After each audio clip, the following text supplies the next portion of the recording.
Ce que j'aimais, c'était ce paradoxe entre cette société qui punit l'homosexualité, mais qui en même temps accepte et permet à des personnes transgenres de se présenter aux élections, qui ferme un peu les yeux en sachant très bien ce qui se passe en termes de prostitution de transgenres dans ce pays.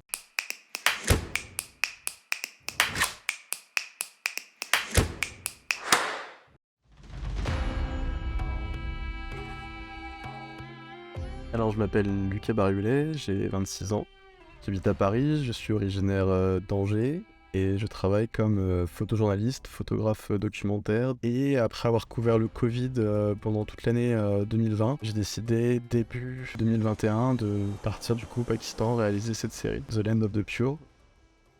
J'ai d'abord été attiré par le journalisme avant de comprendre que ce que je voulais faire c'était du photojournalisme. Donc à la base ma vocation moi c'était de devenir journaliste. Pour raconter des histoires, pour raconter le monde dans lequel on vit, pour satisfaire une curiosité que j'avais en moi depuis très longtemps. Et ensuite, en commençant à faire du terrain, je me suis rendu compte que le moyen pour moi le plus naturel, ce que j'appréciais le plus, c'était la photographie. Et de cet aspect photojournaliste de base, j'ai commencé à un peu ouvrir mes horizons, à m'intéresser à plein d'autres types de photographie plasticienne, photographie contemporaine, photographie de mode et autres. Aujourd'hui, ce qui m'intéresse dans des projets comme celui que j'ai fait ici, c'est d'utiliser des moyens différents, des procédés assez parfois anciens, la chambre, le moyen argentique, pour raconter des régions dont on parle peu et de donner un autre éclairage sur ces régions différent de ce que les gens s'attendent à voir. Alors, donc cette série s'appelle The Land of the Pure, le pays des purs, qui est en fait la traduction de Pakistan, Pak, pur et stan, le pays. L'idée, c'était vraiment de documenter une région qui véhicule avec elle beaucoup de clichés dans l'imaginaire collectif par rapport à ce territoire qu'est le Pakistan. Un territoire immense qui est au cœur d'une région très tourmentée. Pour moi, faire le portrait photographique d'un pays, d'une région, ça passe à la fois par ses habitants, mais aussi ses paysages, parce que l'un va avec l'autre. Les habitants vivent dans ces paysages et façonnent le paysage dans lequel ils vivent.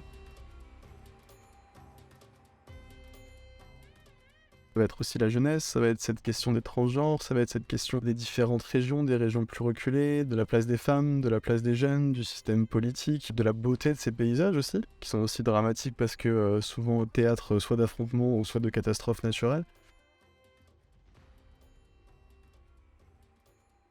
Alors sur cette image, c'est un portrait d'un cavalier Pashtun que j'ai rencontré lorsqu'en fait je vivais dans un village assez isolé à côté de Peshawar, qui est un peu le fief des Pashtuns ici au Pakistan, qui représente du coup une communauté à part entière au sein même du Pakistan. Et c'est cette vision un peu surréaliste autour de cette espèce de parc d'attraction. Il y avait ce jeune qui montait à cheval à partir au galop et autres, et il venait monter ici à cheval aussi pour s'aérer l'esprit. Et dans ce décor un peu lunaire qui résume assez bien le paradoxe, on a résulté de ce portrait qui met aussi le doigt sur toute une partie du Pakistan qui est représentée par les Pashtuns et cette région qui est vraiment unique et qui est vraiment à part du Pakistan. Sur cette photo, on se trouve à Rawalpindi, qui est la ville jumelle de la capitale Islamabad, mais qui est complètement différente. Elle est une ville beaucoup plus populaire, beaucoup plus pauvre aussi. Et au sein même de cette ville, comme dans toutes les grandes villes du Pakistan, on a ces dellas, qui sont en fait des maisons où vivent les hijras, donc les transgenres. Et donc l'idée c'était de rencontrer ces hommes devenus femmes, du coup, de comprendre un peu leur destin.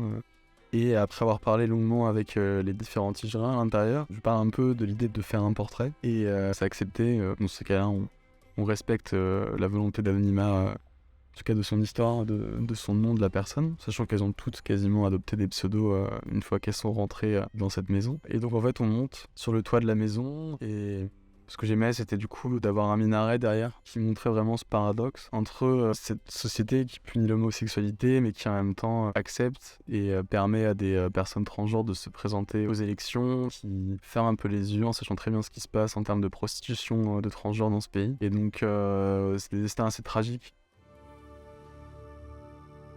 Cette photo, elle montre le portrait de Mohammad Ali Jinnah, qui a participé en grande partie à la création du pays en 1947, sur cette idée de rêve, de pays des purs, qui serait en fait destiné aux musulmans d'Inde lors de la partition à la fin de la colonisation anglaise. Ce qui est intéressant dans cette image, c'est qu'avec le temps, son portrait il a été un peu décrépit, le mur est un petit peu tombé, un peu peut-être comme son rêve aussi, de voir cette nation vivre en paix. avec tous les tumultes qu'on connaît, toutes les crises qu'elle traverse encore aujourd'hui, crise politique, crise identitaire. On voit un petit peu que ses yeux, on ne les voit plus en particulier. Donc, est-ce qu'il aura envie de voir ce qu'est devenu ce pays? Qu'est-ce qu'il penserait aujourd'hui de ce qu'est devenu le Pakistan?